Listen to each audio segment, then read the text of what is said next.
Cette émission est une gracieuseté des archives personnelles de Normand Daoust.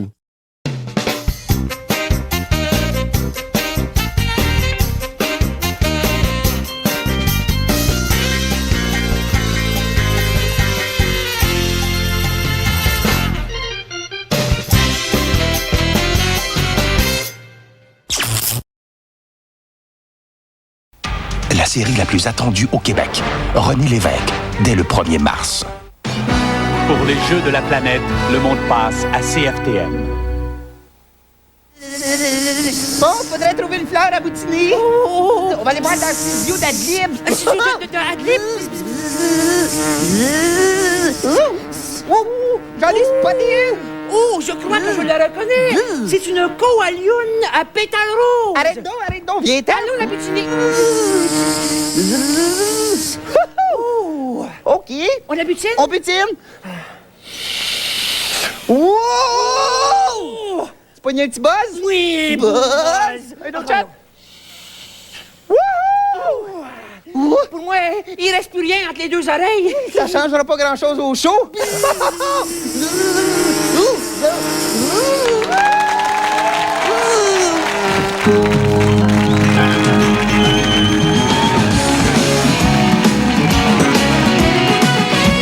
Ce soir, Adlib remporte l'or avec l'acrobat du rire et de l'esprit, Stéphane Rousseau.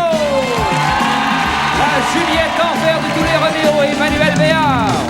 Et le savoir-faire de l'armurier, Éric Dubé. Et maintenant, le Lloyd Eastler de la pottine, le Myriam Bédard au ski de Fentex, le dindon de la Québec Air Farce. Mesdames, Messieurs, Jean-Pierre Convolier.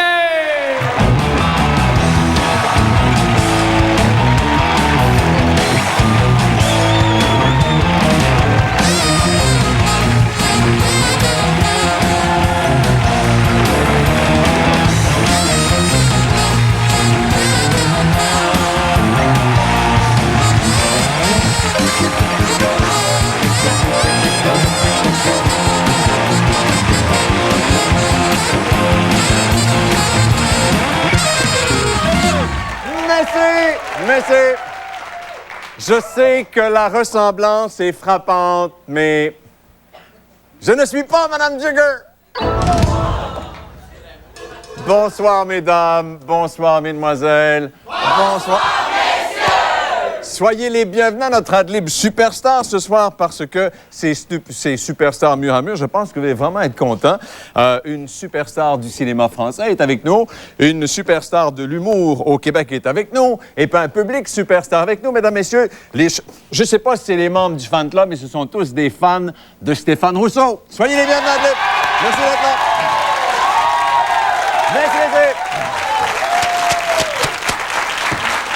Vous savez que nous accueillons, entre autres invités ce soir, votre idole, mesdames, messieurs. Et puis, est-ce que vous le connaissez vraiment, Stéphane Rousseau? Est-ce que vous le connaissez vraiment?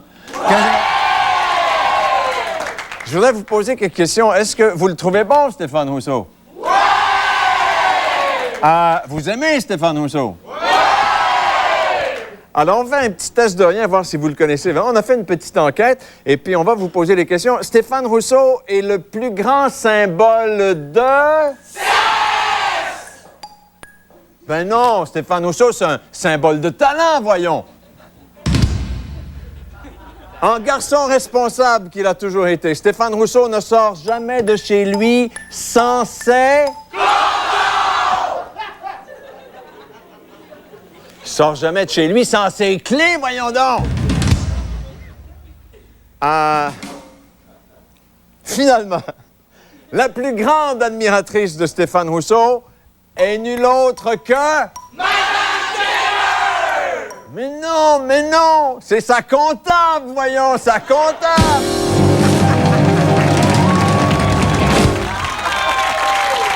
Mesdames, Messieurs, Stéphane Rousseau triomphe d'un bout à l'autre du Québec.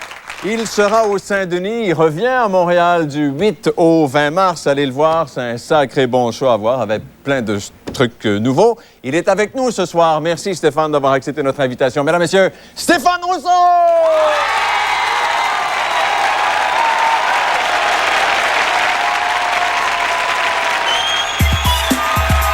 Lisez une fois, comme une fable des gens et mal couplés t'apprendre. Comprendre pour ne pas dépendre d'un avenir sans avenir et sans devenir. Qui se cajolait du bout des doigts, la Roméo et Juliette. Oui, je sais, mais c'est comme ça. L'histoire se répète. Y'en a qui coulent comme un ruisseau à sens unique, qui font l'amour, mais qui s'y frottent ses pieds et découvrent l'amour. Tout recommencer, tout recommencer. Tout a commencé, il était une fois comme une fable. Tout a débuté, tu sais, par un baiser sur ton visage. Tout parfum de fleurs sauvages, son visage à me rendre fou. Pour d'avoir abandonné, je crois qu'il faut tout. Tout recommencer, tout recommencer, tout recommencer. Stop, yeah. And I try. Oh my God, do I try? I try all the time in this institution.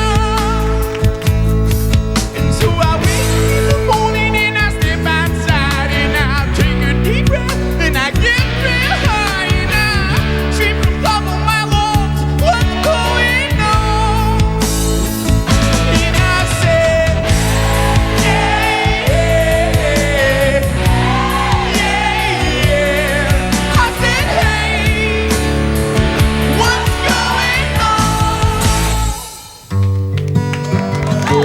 s'il fallait qu'à cause d'elle, ton nom s'efface de ma mémoire, que si facilement ma cervelle se répète du matin au soir, s'il fallait qu'un jour ce jour se jure de ma folie.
Qu'est-ce que vous faites de vos journées par les temps qui courent, M. Deschamps? Non, mais tabarnouche, on travaille pas trop fort, là, ce temps-là.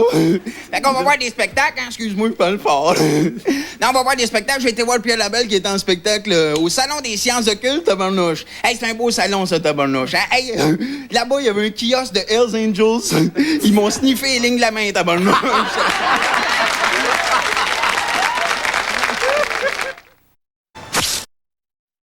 Une contravention. Non, mais, hey, on stationne, on s'en va, on revient, et puis... Oups, un autre moment de liberté signé Géo.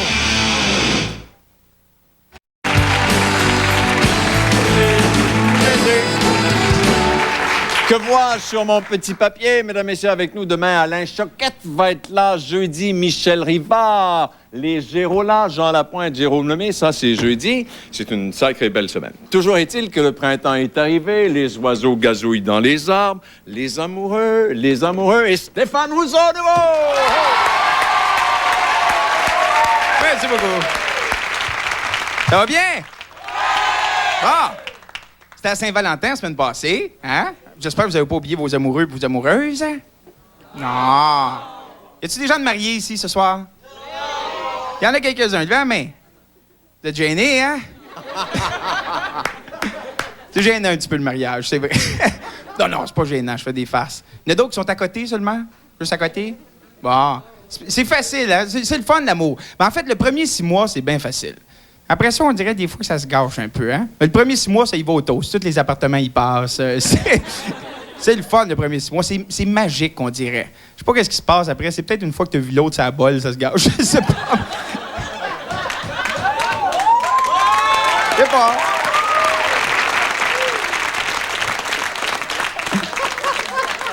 Moi, je me souviens, la première fois que je tombe en amour, c'est une fille qui était dans ma classe. Elle était belle, là. Là, j'avais des fantasmes, hein. Je fantassais sur elle, là. C'était épouvantable. Je me voyais courir. Tu sais, on s'imagine des scénarios. Moi, je me voyais courir sur la plage au ralenti, là, tout nu. Puis elle courait à l'autre bout. Elle était pas tout nue. Elle avait un petit short avec un petit top. C'était beau ce qu'elle avait. Elle était sur un cheval. Puis ça, courir sur un cheval, faut le faire, hein. C'est pas évident. D'ailleurs, elle est partie avec le Cirque du Soleil, j'ai jamais revu. Merci beaucoup. Non, on a fait quand même un bout de chemin. On courait sur la plage, puis on entendait la mer. Rentre en dedans, il est assez tard. On n'a jamais su c'était la mère de qui. Non, je me souviens aussi, cette fille-là, la première fois qu'elle est venue souper chez nous. Hey, je m'étais levé à 5 h le matin pour préparer le souper le soir. Non, mais tu sais, tu prends pas de chance, tu te lèves de bonne heure, t'es nerveux, tout ça, faut que tu prépares la bouffe. Puis dans le fond, la bouffe, c'est pas ça qui est important dans un petit souper intime, c'est l'ambiance. Vous êtes d'accord, les filles? Oui! Les gars, ils s'en fichent, ils veulent manger. C'est ça qui est important. Non, mais c'est vrai, je me souviens, moi, l'ambiance, je m'en étais bien occupé. Même que ce soir-là, je l'attendais. Je m'étais mis un petit boxer.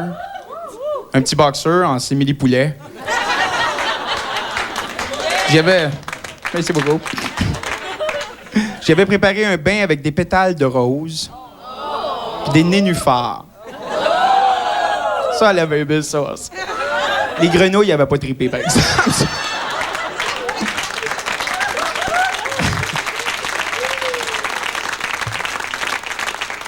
Après ça, on a passé dans la chambre. Là, dans la chambre, j'avais allumé 400 chandelles. 250. On a mis 25 avec un miroir, mais c'était beau, par exemple. Ah, puis dans la chambre, j'avais mis du pot pourri. Tu sais, du pot pourri, là, pas de la musique, là. Non, ça sent bon. C'est comme du brinty, toutes sortes de couleurs. Ça, c'est le fun, ça. Ça pique dans le lit, mais c'est le fun. Tu sais. Ah, puis. Merci beaucoup. Ce soir-là, j'ai fait l'amour toute la nuit. Elle, je sais pas, avait quelque chose, elle est partie, mais c'était vraiment quelque chose. Je me souviens une autre fois, j'avais été chez elle. La première fois, je suis rentré chez elle. J'avais ouvert la porte.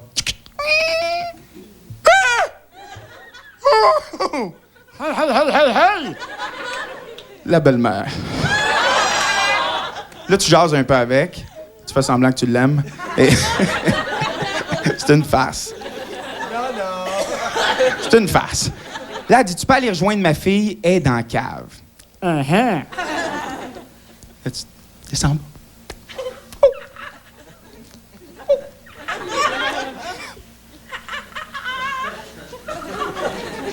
J'arrive en bas. Là, je la vois. Elle est assise, elle est de dos. Elle est devant son tour, puis elle fait de la poterie. Elle a les mains dans la boîte jusque là. Oh. Je m'aperçois qu'elle a un jukebox dans le coin. Non, mais écoutez, ça peut ressembler à une autre histoire, là, mais ça donne comme ça. Je m'approche du jukebox. Ah oui, moi, je suis comme un genre de fantôme là-dedans, surtout.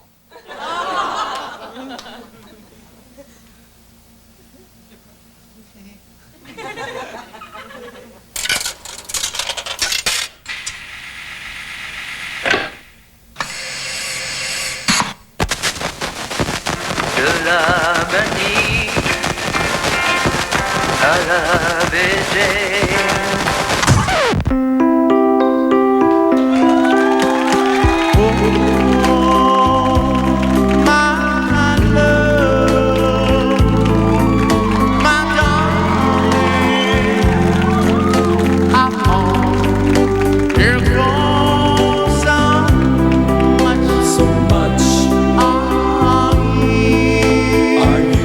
Still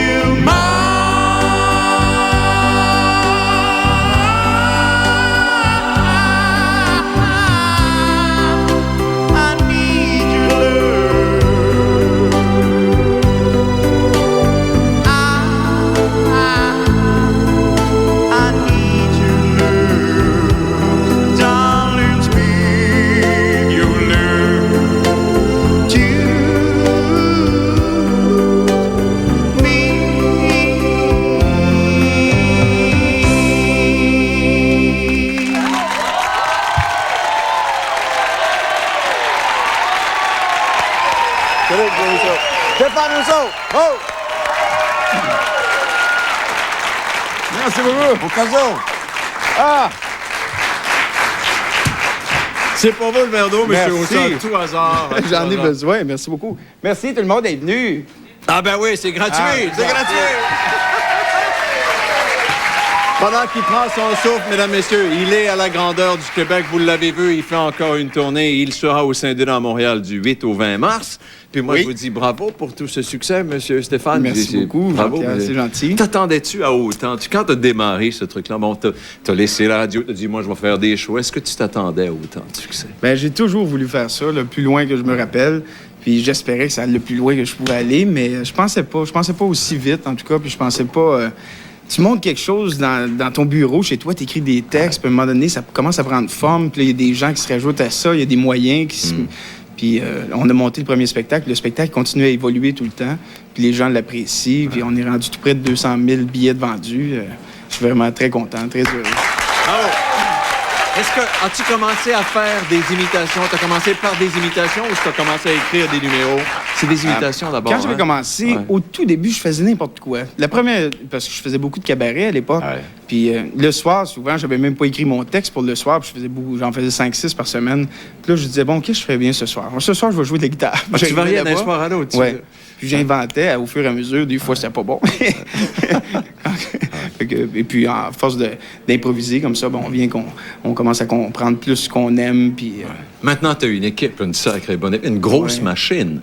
Une grosse beaucoup de monde. Puis mon équipe est géniale. Ça fait longtemps que même les gens dans le milieu disent qu'ils n'ont pas vu une équipe comme ça parce qu'on se tient beaucoup. Même qu'en tournée, toute mon équipe technique, toute l'équipe qui sont sur place avec moi, qui me suivent partout, on sort après souvent. On est ensemble, on est vraiment des amis. On a créé une amitié. C'est des gens extrêmement sérieux qui ne jouent pas de tour. Sur la scène, le show est rodé. Clink.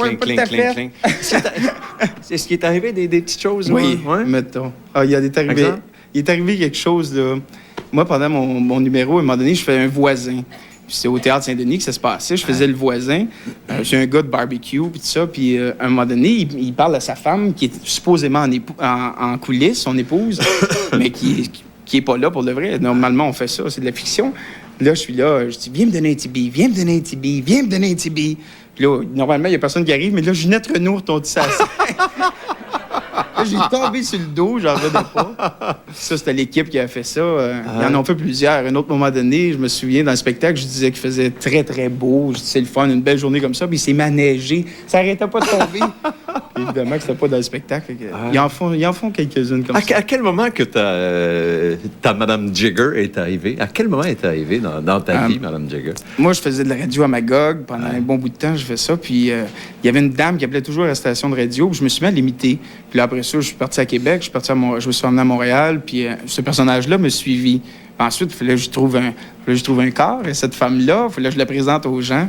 Puis il y a un de mes musiciens, José Mona, qui me dit tu devrais faire une poupée. Puis là, j'ai dit une poupée. Puis là, ça m'a fait penser à une marionnette. Lui, il parlait d'une petite poupée pour vendre ou quelque chose comme ça. Puis là, j'ai dit une marionnette, ça serait bon. Je vais faire de la marionnette qu'on connaît aujourd'hui. Puis Et tu la traînes avec toi? T'en as combien? En fait, t'en as combien, Mme Jigger? Ben, Mme Jigger, il y en a juste une. Il y en a seulement qu'une. Mais on a quelques spares, parce que des fois, elle t'offre pas run. Tu y fais à vidéo, pas mal. La première Mme Jigger qu'on avait, qui était en latex. Maintenant, elle n'est plus comme ça, notre petite Mme Jigger. Mais la première, les doigts me passaient au travers pendant le show. C'était pas à table. Là, tu voyais un doigt ici. Parle-moi dans ta maison. Apparemment, c'est un petit peu particulier. Chez vous, tu as un donjon. Puis tout ça, t'as un train électrique dans ton salon. T'es resté un petit cul encore. Moi, j'arrête pas de T'es vraiment resté un petit cul. Hein? Pas mal. Pas mal. Ben, votre fils est pas bien mieux, là, j'entends dire. Mais...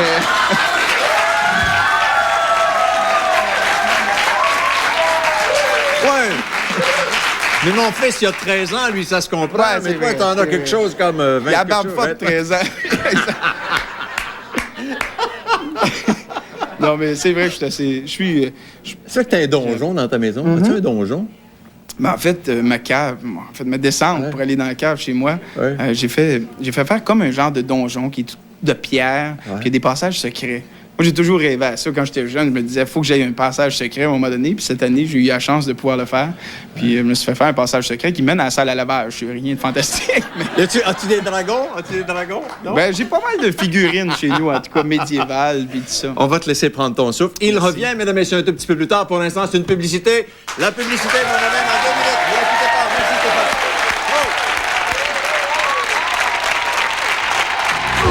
Si je savais, je serais là où tu es, où es-tu?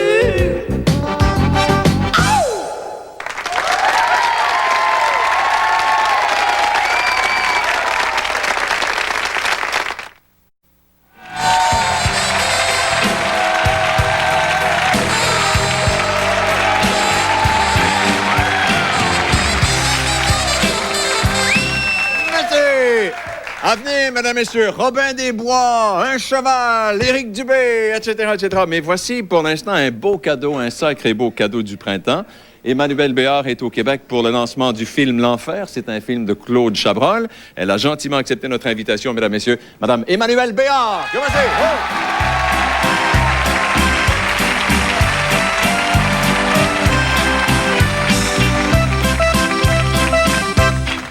Soyez la bienvenue. Je veux savoir si c'est la première question, parce que j'ai une question longue comme ça. Les gens m'ont dit, tu vois Emmanuelle Béard, pose-lui On reviendra à la fidélité, puis tout à l'heure. La fidélité, c'est un long sujet. L'eau vive.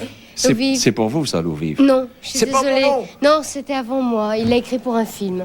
Donc, Guy Béard, mon papa. Mon père. J'étais convaincu que c'était pas. Mais non, je suis désolée. Ma petite. De commencer par vous décevoir, mais c'est pas pour moi. Mais vous ne me décevez pas, madame. Vous ne me décevez pas. Ben, enfin, merci d'avoir accepté notre invitation. Les gens connaissent Emmanuelle pour l'avoir vu dans différents films. Le dernier qu'on a, qu'on a à la mémoire, c'est Manon des Sources. C'est Manon. Quel beau film. Oui, c'était magnifique. J'ai vu ça 25 fois, moi. Quel beau film. 25 fois, vous l'avez vu? Ah oui, bien sûr. À plus que moi. Est-ce que vous désirez le voir encore? Je peux vous inviter. Je l'ai sur cassette chez moi, puis on finit dans à peu près, je sais pas, une demi-heure. Je suis un peu en décalage horaire. Je suis quand même arrivée hier, donc je vais me reposer, puis demain, je vous téléphone, on verra, d'accord? C'est une sacrée bonne idée. C'est une façon... C'est un pays que vous connaissez fort bien, le Québec. Vous connaissez fort bien le Québec. Vous y avez passé quelque temps. J'ai passé une des plus belles périodes de la vie, je crois, c'est 15-18 ans. C'est-à-dire la fin de l'enfance, l'adolescence et puis le début de l'âge adulte. Donc je reviens ici. D'abord, j'ai vraiment l'impression de rentrer à la maison, même si personne ne me connaît ici. Moi, j'ai l'impression de connaître ce pays. Et je suis tombée, comme vous dites, je suis vraiment tombée en amour pour ce pays. J'avais 15 ans et ça a été une des plus grandes révélations de ma vie. Ça a été la chaleur humaine qui se dégage des gens qui habitent ce pays, des Canadiens. Et puis ce pays absolument magnifique, voilà. Et aujourd'hui, je reviens avec L'Enfer et je sors de 2 mois et demi de promotion en France et je vous assure que c'est vachement bien d'être ici. Ça me fait plaisir. Est-ce que c'est en partant d'ici que vous avez décidé de faire du cinéma? Qu'est-ce que vous en avez regardez les souvenirs télé Quel est le concours de Normand Daou. Non, c'est exactement ce qui m'a amené, je ne sais pas. Mais ici, j'avais 17 ans et je dansais dans une boîte de nuit qui s'appelle l'Annexe. Je ne sais pas si ça existe toujours parce que ça fait longtemps. Et je vais rencontrer Robert Altman à l'époque qui devait monter un film, qui m'avait proposé un film. Et puis le film s'est pas fait. Ça, c'était le premier détonateur. Et puis je suis rentrée en France et je me suis dit, bon, qu'est-ce que je vais faire? Parce que j'ai passé mon bac, mais il y avait une chose que je ne voulais pas faire, c'était continuer mes études. Donc voilà, donc j'ai essayé d'évaluer mes possibilités par rapport à ce que j'avais, c'est-à-dire pas grand-chose, un baccalauréat. Et je me suis dit finalement, peut-être le théâtre, on pouvait essayer. Ça a commencé comme ça. On va parler du film, mais permettez-moi de vous dire que vous avez des yeux bleus magnifiques, madame. Je vous remercie. Ceci dit, est-ce qu'elle a trompé son mari dans le film? Est-ce qu'elle l'a trompé, son mari? À votre avis? Je n'étais pas certain, mais je vous vois, oui. Dans le film, je n'étais pas certain, mais là, je vous vois. Je dirais que si elle l'a trompé... Vous ne le savez pas vous-même? Non, c'est pas ça, mais... Si elle l'a trompé, c'est vraiment sans intention de faire le mal. C'est juste pour son plaisir à elle. Elles disent tout ça.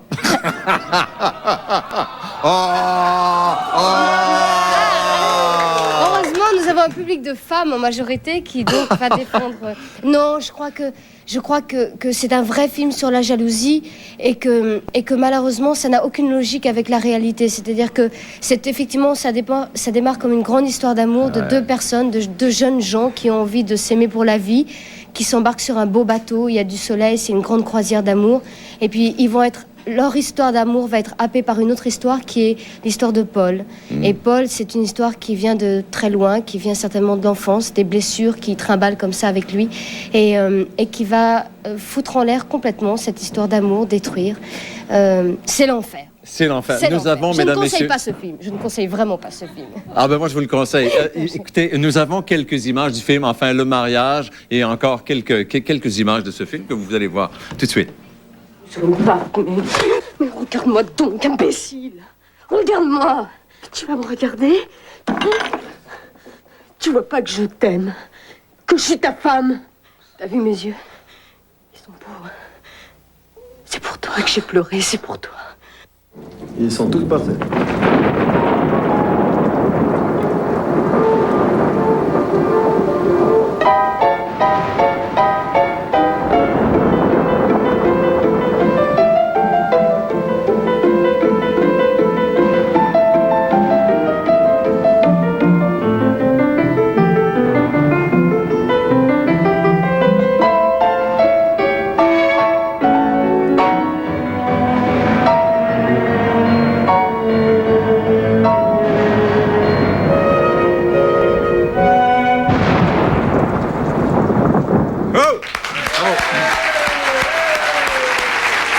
Mais vous ne lui rendez pas la vie facile à votre mari, hein? Non. C'est-à-dire que, quand même, il faut expliquer, parce que là, vous avez passé l'extrait le plus diabolique. C'est-à-dire que... Nous sommes diaboliques. Oui, vous êtes diabolique. Parce que, en fait, il y a un moment donné où il y a une véritable confusion entre le regard, entre le personnage qui est vraiment Nelly dans la vie et le fantasme de Paul. C'est-à-dire que cette scène-là en particulier, c'est un moment donné où déjà le degré de jalousie est très avancé, où cet homme... En fait, ce film, c'est l'analyse du déséquilibre d'un cerveau humain. Et dans ces images-là, c'est Nelly à travers le regard de Paul, c'est-à-dire un regard qui n'a plus aucune logique, quelque chose qui est du domaine déjà de la folie. Donc ça, c'est un moment qui n'existe pas. C'est très confus, parce que Chabrol est un être extrêmement pervers, donc même moi, en fait... Vous dites Chabrol est un être extrêmement pervers? Extrêmement pervers, c'est-à-dire que... Expliquez-vous. Je vais dire des choses violentes, mais il y a un moment donné où je ne savais vraiment plus si je jouais une vierge ou une pute, quoi. C'était juste que... Je suis désolée pour les termes, hein, mais bon... Non, mais je pense que les gens sont désorientés. Puis à la fin du film, moi-même, quand j'allais dire à Chabrol, mais écoute, dis-moi, est-ce que ça c'est la vérité? Est-ce que Nelly fait ça ou est-ce que c'est le regard de Paul sur Nelly? Et Chabrol me disait, je ne sais pas. Allez le voir, mesdames, messieurs, c'est l'enfer. C'est un sacré beau film et vous êtes splendide là-dedans. Et j'ai découvert aussi Marc Lavoine qu'on connaît ici comme chanteur. Oui, alors Marc Lavoine qui est le rival, qui est l'amant supposé ou réel de Nelly, je ne sais plus. Avec celui, vous avez probablement... En plus, avec le décalage, succombé. je ne sais plus du tout. Je vous laisse aller vous coucher. Il est 4h moins quart, 5h moins quart du matin chez vous. Oui, merci pour cette belle visite, Emmanuel. Puis bon séjour chez vous. Merci pour cette belle visite. Au revoir. Emmanuel Béard, mesdames, messieurs. Publicité. Bravo.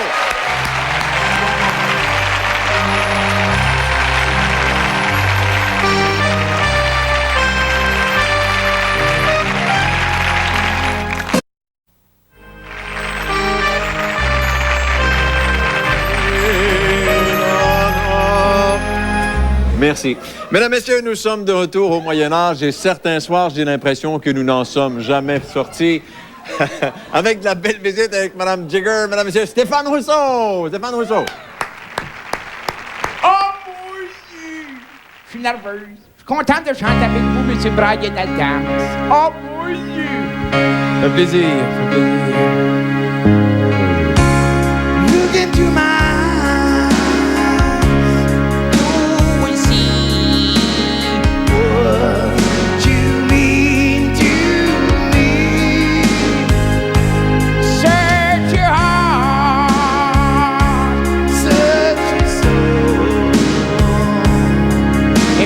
Find me there, you will search no more.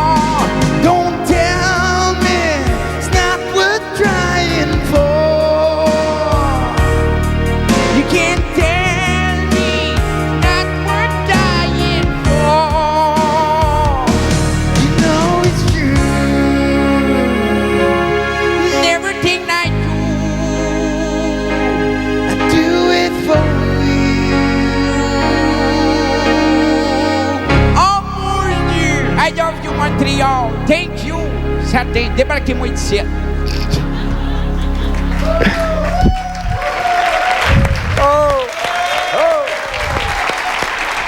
Pas faire peur. Faut faire attention, pas faire peur au cheval. On applaudit, mais pas trop fort. Venez, monsieur. Au revoir, Madame Jigger. Salut, Madame Jigger. Venez, monsieur Rousseau. Venez. Ça, c'est Éric Dubé, mesdames et messieurs. Je vous présente Éric Dubé. Éric Dubé. Éric était venu avec toi, je sais pas, il y a peut-être 1 ou 2 ans. Non, j'étais pas là, par contre. Un autre verre d'eau?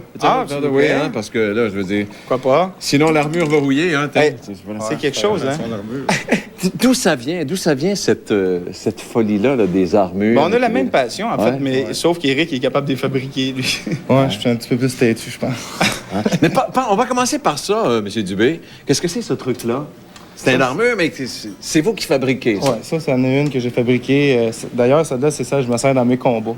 On fait des combats d'armure, on a une association. Ouais. Puis on fait des combats, et celle-là, c'est, comme on peut voir, il y a une coupe de POC ici et là. Ouais. Et tout ça est extrêmement flexible, hein? Tout ça est extrêmement flexible. Ils se battent vraiment avec ça, mais c'est des genres de maillotches en caoutchouc, là. Ouais, ben c'est ça. Non, c'est un rotin. C'est un genre de bambou. Ah, OK. Mais ça simule l'impact d'une lame d'épée. Ouais, ça, c'est quelque part en Pennsylvanie. En quel endroit? En Pennsylvanie, ça, c'est où ils ont un gros événement à chaque année. Ça, on peut avoir jusqu'à 9000 personnes sur le terrain. Puis là-dessus, on peut avoir jusqu'à 3000 personnes. Et en dehors de la Pennsylvanie, vous utilisez ce truc-là? Ouais. Quand vous rentrez tard à la maison le soir ou quoi? J'ai plus ce problème-là. Vous avez réglé le problème. Il rentre plus à la maison. Point! Il y en a d'autres que je vais vous montrer. C'est vous qui avez fait le costume pour le Chevalier O'Keeffe dans la publicité? Oui, c'était pour... surtout aussi pour ceux qui assistent... On voit ici, là. C'est pour les médiévales de Québec aussi, en partie. Oui. Parce qu'ils faisaient des tournées durant les médiévales. L'été passé, au mois d'août, il y a eu les médiévales de Québec et ça a été un succès. Ouais, et vous avez fait des trucs aussi pour le film avec Rock Voisine et... avec Mike Connors, Mannix. Ce qui est drôle dans ça, c'est que c'est moi qui suis retrouvé avec cette épée-là qu'on voit sur la photo. Elle est ici, là, je sais pas si on parle. Ah ouais, on va montrer. La fameuse espadon. Celle-là. Et ça sert à quoi, ce truc-là? Je veux dire, Comme celle-là en particulier, il s'en servait, c'était une unité spéciale dans l'armée qui allait en avant des rangs qui essayait de couper la tête des lances de l'ennemi du rang. Répétez-moi ça, là. On est en quelle année? Je dirais dans 1400... dans les alentours de 1420. Vous aviez 16 ans, à peu près.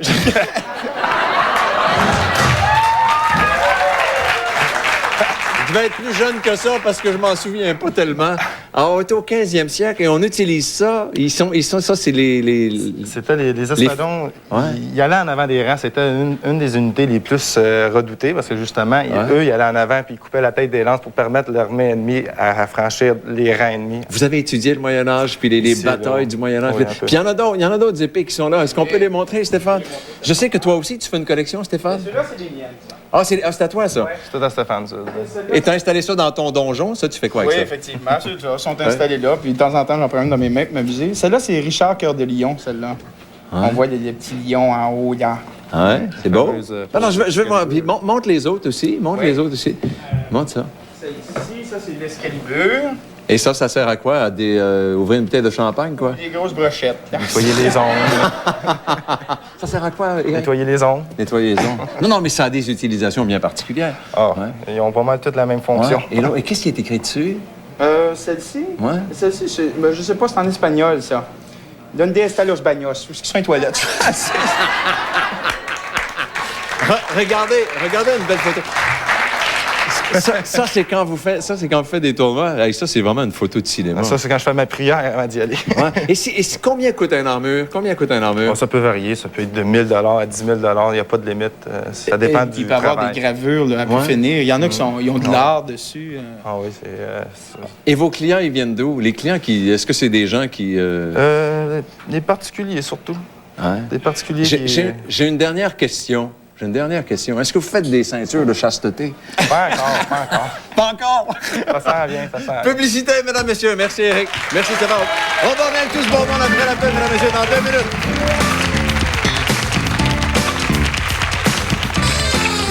L'aimer, c'est pas le mot. Je l'adore. Il est tellement fantastique. C'est un homme aimable. Oh mon Dieu! Puis il a plein de charisme. Il perce l'écran. Ça, c'est pas son charisme, Madame Jigger, c'est son nez.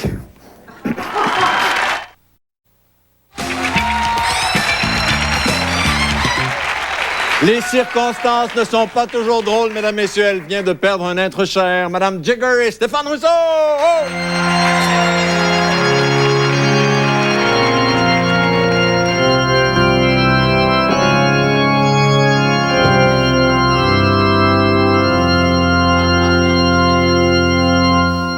Amouche patum.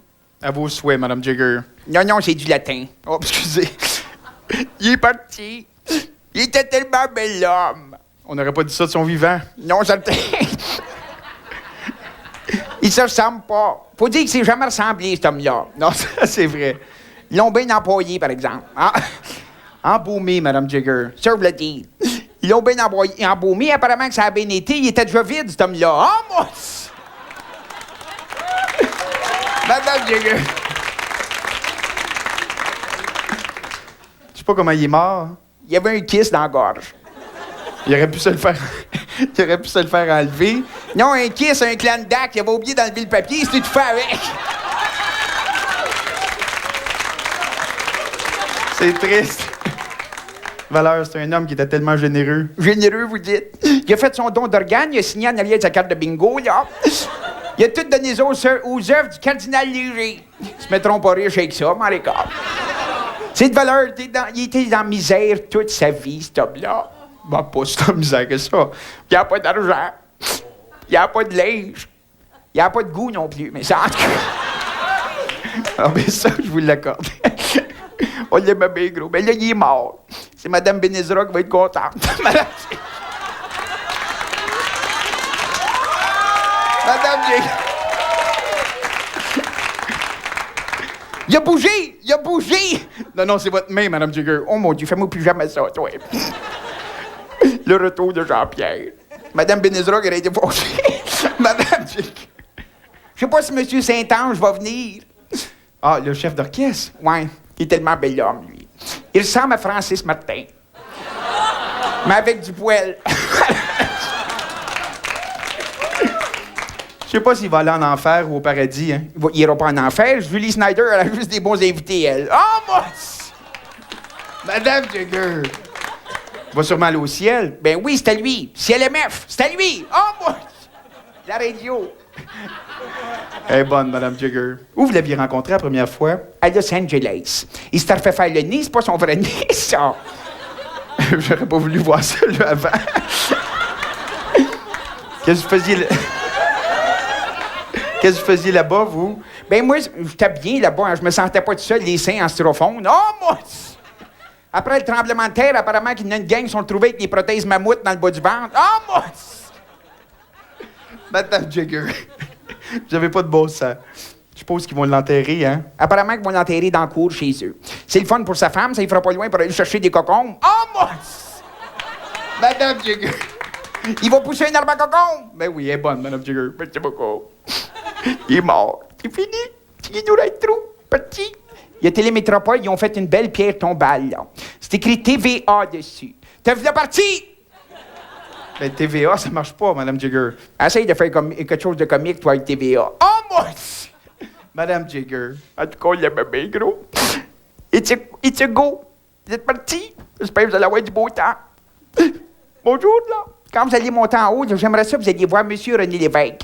Juste lui dire que la carton de cigarette est baissée à 23 piastres. Il n'en reviendra pas. Oh, boy! Madame Jigger. Tellement triste, là. Je suis triste. C'est pas facile de perdre quelqu'un qu'on aime. Non, c'est pas ça. Qu'est-ce qu'il y a? C'est ma soeur bien triste. Elle a perdu. Elle a perdu. Elle a perdu. Qu'est-ce qu'elle a perdu? On ne sait pas, elle a perdu. Ah, moi!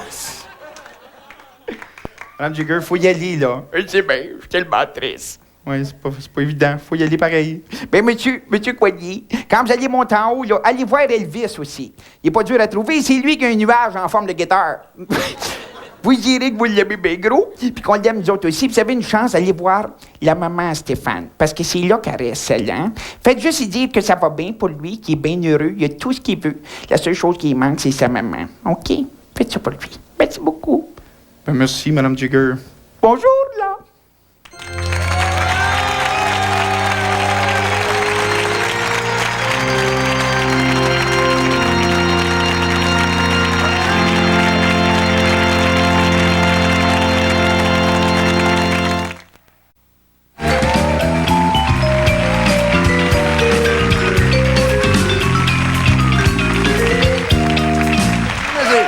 Il nous reste une minute avant de partir. C'est la question que je voulais poser à Emmanuel Béard, parce que j'ai vu ça dans une de ses interviews. On ne ferait pas ce métier-là si on ne ressentait pas une certaine jouissance à être regardé. Est-ce que tu jouis à être regardé? Jouis, le mot est fort. C'est toujours plaisant. T'aimes ça, ce métier-là, hein? Oui, j'adore ça. T'aimes ça, hein? J'adore ça. Et t'as travaillé bien fort. Enfin, ce qu'on a fait, la plupart des numéros, c'était exclusivement pour cette émission-là. C'était exclusivement pour l'émission d'Adlib. Ouais. Ça nous a fait plaisir de travailler là-dessus. Puis je suis pas tout seul. Hein. Il y a plein de monde qui ont travaillé, qui ont collaboré. Ben, c'est le temps de dire des merci aux gens. La dame qui nous a apporté le cheval aussi, parce que le cheval, c'était pour nous autres. Malheureusement, je sais pas le nom de la dame. Là, je sais que le cheval s'appelle Québec, je pense. Le cheval s'appelle Québec? Oui, le cheval s'appelle Québec. Ah bon? T'es un beau nom pour un cheval, ça? Il y a Diane Coudé, que je veux absolument remercier. C'est elle qui fait tous les costumes de mon spectacle. Et puis, ce qu'on a retrouvé aujourd'hui, les fameuses abeilles au début, comme le costume de Robin des Bois. Ces abeilles-là. Elle travaille super bien. Ouais. La fleur, c'est autre chose. Éric Dubé aussi. Oui. Éric, qui m'a vendu 2 épées assez chères, mais qui est fantastique. Et puis, il faut que tu donnes les dates. Donne les dates, Stéphane. Bien sûr, il y a le Saint-Denis. Je n'ai pas les dates du Saint-Denis. Au Théâtre Saint-Denis, c'est du 8 au 20 mars que je suis là. Il y a encore des billets en vente là, pour la dernière semaine. Et puis, au Théâtre Capitole, à Québec, ça, j'ai hâte d'aller faire mon tour là-bas. C'est une belle salle. C'est le 26 avril jusqu'au 1er mai que je serai là. Puis les billets sont en vente en ce moment. C'est autant de merci beaucoup, Stéphane. Puis bravo pour cette belle carrière qui est drôlement bien amorcée. Merci beaucoup, Jean-Pierre. Stéphane Rousseau, mesdames et messieurs. Stéphane Rousseau. Éric, vous avez quelque chose à ajouter, un petit mot à dire, quelque chose à ajouter? Je vais remercier la boutique Excalibur. Pour le costume? Pour le costume qu'ils m'ont prêté ce soir. Ouais. Merci infiniment. Très belle boutique dans le Vieux-Montréal, Excalibur. Merci, portez-vous bien, mesdames et messieurs. Merci d'être venus nous voir. Demain, mardi, il y a Mario Pelchat, Alain Choquet, Dominique Lajeunesse. Un peu plus tard cette semaine, il y a Michel Rivard qui est là, les Géraud là aussi, Laurence Jalbert, Louise Marleau. Au revoir, mesdames et messieurs, à demain, 22h. Merci beaucoup!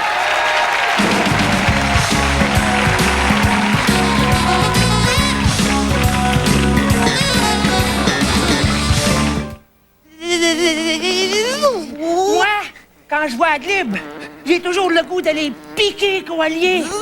Moi, quand je vois Coallier, j'ai toujours le goût d'aller piquer un somme.